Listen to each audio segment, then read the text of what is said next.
Mheshimiwa bosi mkubwa, mama la mama, Madam Tina. Muda unaenda sana bosi wangu, hujafika ofisini mpaka sasa hivi.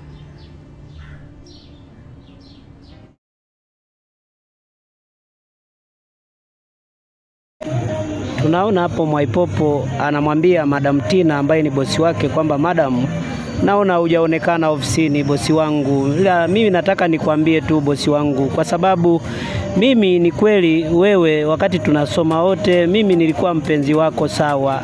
Lakini sasa kwa sasa hivi kwa sababu wewe umeshakuwa tajiri na ni bosi kabisa kwenye hii ofisi, naomba ndugu yangu niache mimi nifanye kazi. Maisha yangu mimi ni magumu. Utakapokuwa umesema kwamba eti nifanye kazi bila kuwa na, kumbuka wewe ni mke wa mtu. Kwa hiyo naomba niache mimi nifanye kazi. Nategemea hiyo kazi nilee familia yangu. Kwa hiyo nakuomba kabisa bosi Tina, niangalie kwa hili ili nifanye kazi kama mfanyakazi, sio kama mpenzi. Kwa sababu nimekuwa pale ofisini kwako sio kwa sababu labda mimi nahitaji kuwa na mahusiano na wewe. Nataka niwe na maisha ya kwangu mimi tu ambayo yanaweza kanisaidia nikalea familia yangu. Hebu liangalie hili kwanza, alafu uone kwanza mapenzi yaache, kwa sababu kama ni bahati ya kukuoa niliferi wakati tukiwa shuleni. Nakuomba sana bosi Tina. Kwa mtu msumu na wewe unajua hilo. Hivi kitokea siku moja, nisikilize basi. Mume wako akijua kwamba mimi natembea na wewe katika mazingira yoyote, kwanza nitapoteza kazi. Lakini anaweza kunifanya kitu kibaya. Naomba unisamee bwana. Hatuwezi Nakuomba unisamee kwa hilo, kwa sababu sina lengo la kukukosea bosi. Nataka mimi nifanye maisha yangu yawe mazuri, yasije yakaingia tena tatizo nikaonekana natembea na mke wa mtu. Bosi, nakuomba bosi wangu Tina, nifanye mimi niwe huru. Kwa nini unataka niwe kifungoni bosi? Hebu niangalie mimi nilivyo hapa, familia yangu inanitegemea. Kwa nini? Nakuomba chonde, angalia sana. Ni kweli najua unanipenda, lakini tuliferi toka shuleni. Bosi, nakuomba kwa hilo sana tu. Niangalie sana bosi wangu Tina. Yaani nionee kama mwenzio. Niangalie kwamba itakuwaje mimi. Nakuomba sana. Nihurumie. Bye. Okay.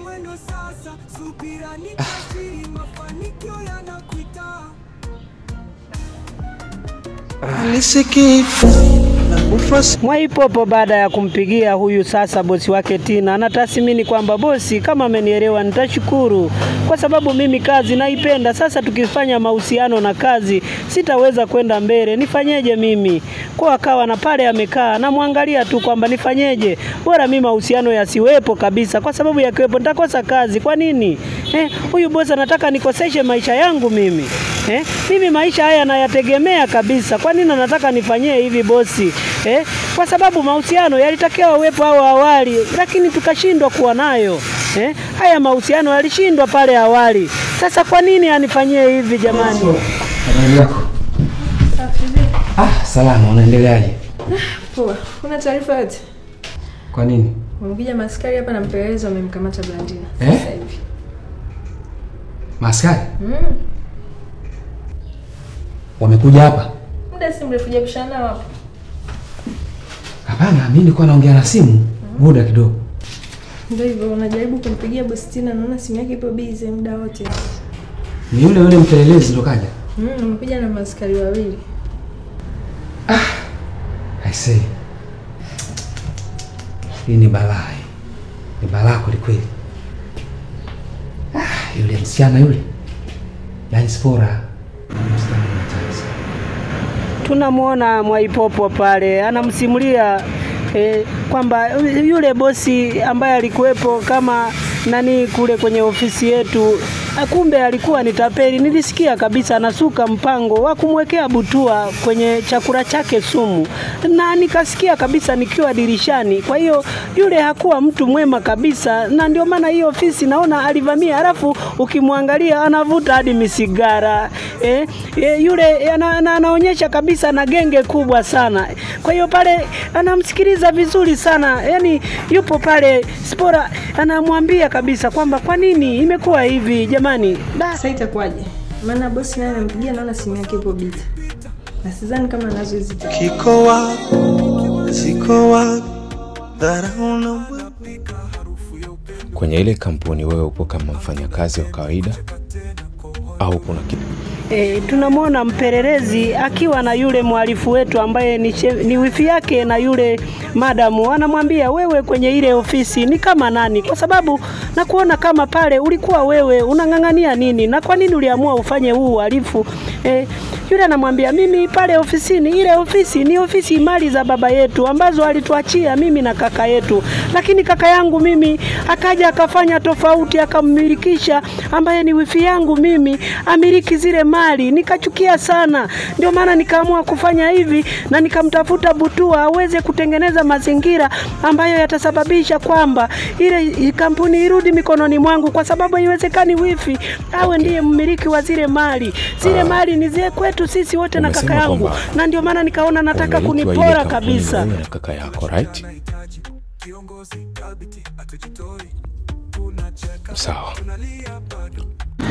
Anasema amemweka mke wake sio kwa sababu tu ya kusimamia, ila ameamua kummilikisha kabisa kampuni ambayo ni mali ya baba yetu ambaye alituachia sisi na mimi na kaka yangu. Sasa mimi ndio maana nikaamua nifanye wote yale ambayo niliamua kuyafanya, na ndio maana nilifanya yote hayo. Lakini kaka yangu amenikosea sana na nilimteka Butua ili kuhakikisha kwamba kwa sababu Butua yupo karibu sana na madam ambaye ni wifi yangu. Kwa hiyo nikaona nikimteka Butua huenda itasababisha kwamba yule ahakikishe kwamba analeta hera ili mimi nipate fedha kutoka kwenye lile kampuni.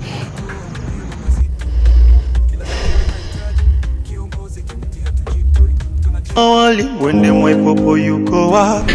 Ina maana walisubiri nianguke. Mwaipopo. Habari yako? Salama kabisa. Niliona gari nikajua Bostina anaingia. Yupo ndani. Inaingia pale. Mwaipopo anamuona yule bosi mume wake na Tina anaingia, anamwambia niliona gari nikajua ni bosi Tina kaingia, kumbe ni wewe tajiri. Kwa hiyo bosi, kumbe ni wewe, sikufahamu kwamba wewe ni mume wake. Anamwambia naomba uje ofisini kidogo tuweze kuongea. Mwaipopo anafikiria huyu bosi ananiambia tuje ofisini tuongee, anataka tuongee nini? Kwa maana si hanifahamu, lakini ananiita ofisini. Kwa nini ananiita ofisini kufanya nini? Mwaipopo anakuwa na wasiwasi sana. Bosi yule mume wake na Tina anaingia pale ofisini, amekaa. Mwaipopo anaamua kufika pale ofisini, anagonga mlango ili kufika mule ndani ya ofisi ya yule bosi. Lakini bosi anaendelea kukagua makaratasi ili kuendelea na mikataba mbalimbali, kwa maana anataka afanye ofisi ile ikae vizuri. Yuko pale ofisini anaendelea kufanya mahesabu mbalimbali. Anaingia kwenye dokumenti. Zile dokumenti anafunua kuangalia kwamba waliokuepo majiemu mara ya kwanza, kwa sababu alikuwa amepita Butua na walikuepo watu wengi ambao waliwahi kushika hizo nyazifa. Anamsubiri pale aje yule Mwaipopo ili aweze kumkabidhi majukumu, kwa sababu anataka amfanye ile kazi yake aendelee kama awali. Yuko pale anakagua makaratasi.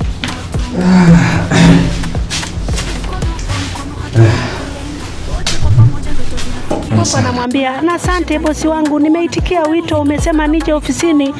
Mimi ndio Mwaipopo kweli, ila nashukuru kwa kukufahamu, kwa kuwa nilikuwa sijakufahamu kabisa kwamba wewe ndio mume wake na Tina.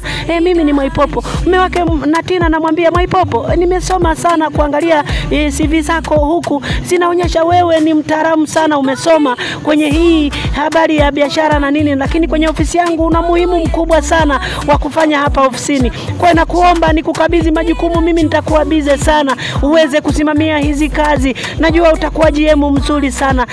Mume wake pale anamwambia kabisa kwamba Mwaipopo, usikatae, najua usichukie, najua umepitia mengi, ingawa unaona kabisa hii kazi kama ngumu, lakini mimi nakuamini na ndio maana nimeamua kukufanyia hivi. Nakuomba ukubaliane na mimi. Za mtu mwingine tu, mimi usafi inatosha. Ni safi kabisa kwa kweli. Na ni kazi naiweza, naipenda sana kwa kweli. Samahani sana kama nakukwaza, unisamehe. Naomba ufanye kazi. Anasema, Mwaipopo, hakuna mtu mwingine ambaye namwamini kama wewe kwa sasa. Naomba ukubali tu kuwa GM wa hii ofisi kwa sababu mimi nitakuwa busy muda wote. Mwaipopo pale anafikiria kwamba hivi kweli au wananitania kwa sababu mara ya kwanza nilishushwa cheo, lakini anakumbuka kwamba alishushwa cheo kwa sababu ya kuwa wakasalimiana pale na boss akakubali Mwaipopo kwamba basi nakubaliana na wewe nitakuwa kwenye. Basi yule mpelelezi akakutana na mume wake na Tina, namwambia kwa nini nakuona kabisa Tina, kwani ilikueje paka kwenye ofisi ukamtoa? Anaelezea kwamba mdogo wangu alianza kuvuta bangi, baada ya hapo nikaona kabisa hafai kukaa tena ofisini, ndio maana nikaamua kuweka zile dokumenti kwa ajili ya kufanya mke wangu awe huru kazini na afanye kazi vizuri, lakini sikuwa na lengo baya la kwamba nampokonya mdogo wangu haki yake. Najua yeye ni sehemu ya hii ofisi kwa sababu yeye ni ofisi ya kwetu pamoja. Naomba lakini Mpelelezi anamwambia kwamba nimefanya mahojiano na Brandina na watu wengine. Inaonekana kama mna njama za kumdhulumu mdogo wako hii kampuni kwa sababu nataka mmiliki nyinyi na familia yako, yani na mke wako ambaye ni Tina. Na hii ni kweli kabisa. Anasema hapana, mimi siwezi kufanya hivyo. Mdogo wangu namheshimu sana na nampenda, lakini tatizo lake alianza kuvuta bangi akasababisha mimi nisimwamini kabisa, na nimejaribu kabisa kumuonya kabisa kwamba acha kuvuta hiyo bangi, lakini hanielewi. Ndio maana ikawa hivyo. Mpelelezi amefika pale kumhoji tena Mwaipopo, anamwambia nimeona kabisa wewe umeshakuwa GM mpya, kwa hiyo nafasi umeipata. Lakini Mwaipopo anamuuliza, mimi sijamuona ndugu yangu Butua, kwa nini hajafika ofisini na yeye hana hatia yoyote? Mpelelezi anamwambia Butua ni mtu ambaye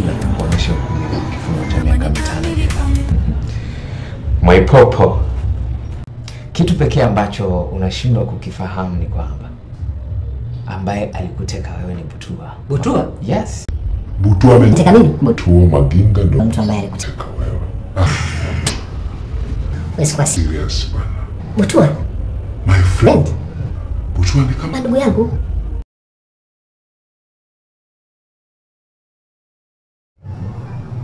Asante. Nafahamu kwamba ni ngumu kwa mimi, lakini Butua ndio mtu ambaye alikuteka na alipewa oda kutoka kwa Brandina. Kwa hiyo hakukuwa na namna. Aliingia kwenye mkumbo kwa sababu aliamini kwamba akikamilisha hiyo zoezi then atapanda cheo, na licha ya kupanda cheo lakini pia pesa pia atapata. Mpelelezi anamwambia Mwaipopo kwamba kila kitu ambacho kilitokea kilikuwa tu ni structure ambacho kilipangwa na Brandina. Brandina alisuka yote hii mipango na akampanga yule Butua aweze kukuteka wewe na alete hera kwenye ile ulikokuwa umetekwa. Kwa hiyo hii mipango yote ilikuwa ni kwa ajili ya Brandina. Brandina ndio aliyekuwa na hii mipango. Jela miaka 5 amepata nini?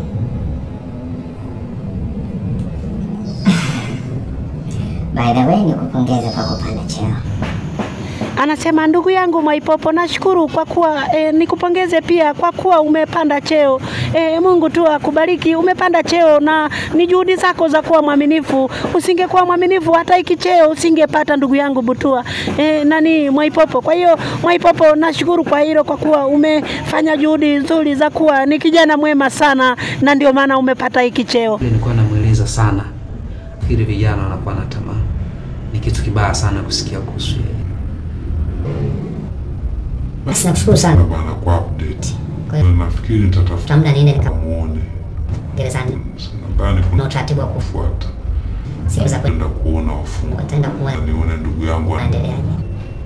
Sawa, kuna shida. Nikutakie kazi njema. Basi mambo ni mazuri. Ya, mambo ni mazuri. Karibu sana. Nafanya kazi nzuri sana. Asante sana. Ulisomea Urusi? Au Cuba? Ukraine. Yeah. Very good. Oh, thank you. Ya, nakushukuru sana ndugu. Basi karibu sana. Chai kidogo. Hapana. Ya, niko vizuri. Karibu sana. Tutawasiliana.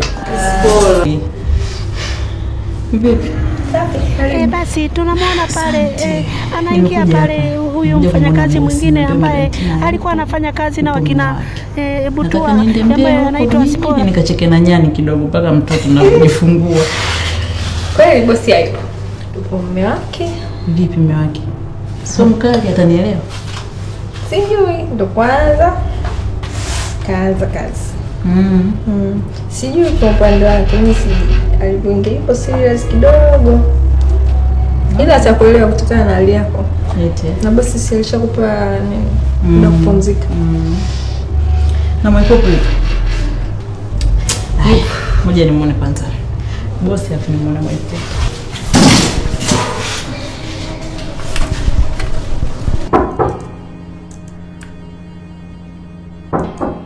Ingia. Kikubwa ni uhai. Ndio, karibu sana. Asante. Sasa boss, nilikuwa nimekuja hapa naombi. Nahitaji kusafiri kwenda Mbeya. Ndio. Kwa sababu hali yangu miezi imesogea kidogo, nataka niende kwa shangazi yangu. Anamwambia bosi kwamba nimekuja kuomba mimi ruhusa kwa sababu nataka niende nyumbani kwetu Mbeya. Nikaangalie kwamba afya yangu inaendeje ili niweze kujifungua salama. Ndio maana nikasema nije niombe kwako ruhusa. Bosi anamwambia usiwe na shaka. Mimi maana najua hali yako ulionayo. Sisi wenyewe tunakupa ruhusa ukakae paka utakapokuwa sawa. Utarudi tena kazini. Anamwambia hivyo kwamba usiwe na wasiwasi Mulito. Najua kwamba hali yako ikoje, nenda kae huko. Akamshukuru sana na ananyanyuka pale anaenda ili aweze kwenda. Anapita pale kwa secretary amwambie kwamba mimi nimeonana na bosi naondoka, lakini nimewamisi pamoja wote. Nashukuru, nitawamisi sana humu ndani maana mimi naenda kwetu niende kwa bibi yangu kwa shangazi jijini Mbeya mimi.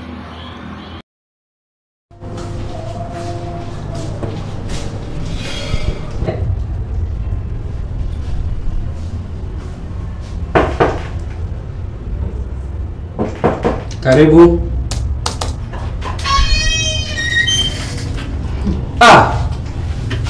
Mlito. Mwaipopo. Bosi mkurugenzi kitambi manager. Bosi wewe, hongera. Mambo. Niko vizuri. Unaendeleaje?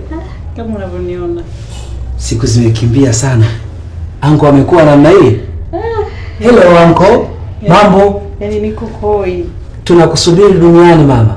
Huyu atakuwa mwanamke. Soma tumbo limecheza ametabasamu. Wow, umegrow kweli kweli. Nimegrow wapi Mwaipopo? Kuona mimba imekupendeza. Nimeache bwana.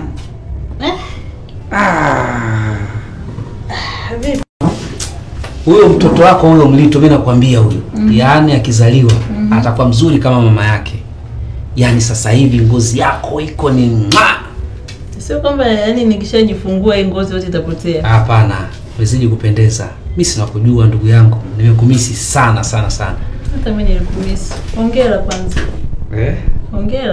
Wewe Mwaipopo na kauchawi unako hiyo. Kwa nini? Haiwezekani. Yaani unapanda unashuka, unapanda unashuka. Hamna. Mimi mchawi wangu Mungu tu. Au sio? Mimi sijawahi simjui mganga, simjui sangoma, simjui babu. Mchawi wangu Mungu tu. Wanasema subira katika maisha. Ukiwa na subira Mungu anaweza kukuangalia. Hawa nao wanataka tu. Sasa naongea na bosi wangu Mlito, tulia kijana wangu. Vipi lakini? Safi. Sasa bwana. Kilicho kijijini Mbeya kwa shangazi yangu. Maana hizi purukushani za hapa mjini sitaziweza na hii hali. Kwa bora niende huko nikajifungue, nikikaa sawa nirudi. Sasa sijajua huyu bosi mume wa madam yuko vipi. Aliyefanya utekaji ni Butua na alikuwa ameagizwa na Blandina waweze kumtapeli Madam Tina pesa. Kwa baada ya upelelezi kukamilika wakakutwa na hatia, wamewasweka ndani wote wawili. Kwa hiyo tunapozungumza hivi yupo gerezani yeye na Blandina.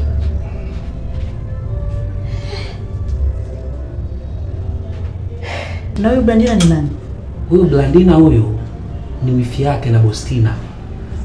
Anataka ofisi aweze kuimiliki yeye kwa sababu hii ofisi na mali nyingine ni za baba yao. Kwa hiyo alimrithisha kaka yao mkubwa ambaye ndio mume wake Bostina.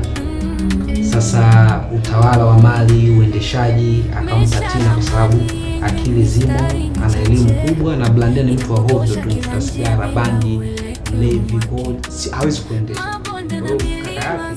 Kwa hiyo kaka yake lazima utumaini kupata tumaini la mwaka. Ramani kamili kwa